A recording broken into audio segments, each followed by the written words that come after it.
बिस्मिल्लाहिर्रहमानिर्रहीम। अस्सलाम वालेकुम। आप देख रहे हैं न्यूज़ होम टीवी। खबर शामिल करते हैं फैसलाबाद की शहबाज खबर मिनहाज से। जी हमें अपडेट कीजिएगा।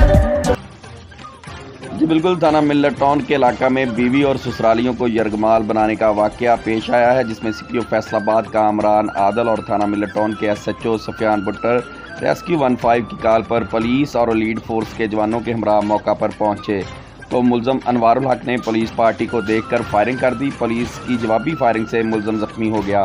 सीपीओ फैसलाबाद और थाना मिल्लत टाउन के एसएचओ सफियान भुट्टर और उनकी टीम ने बहादुरी का मुजाहरा करते हुए यरगमाल अफराद को बाजियाब करा लिया और मुलजम अनवारुल हक ने अपनी बीवी और मेके के अफराद को बंदूक की नोक पर यरगमाल बना लिया था। पुलिस ने बरवक्त कार्रवाई करते हुए मुलजिम अनवारुल हक को जख्मी हालत में गिरफ्तार कर लिया और मुलजिम से असला भी बरामद कर लिया।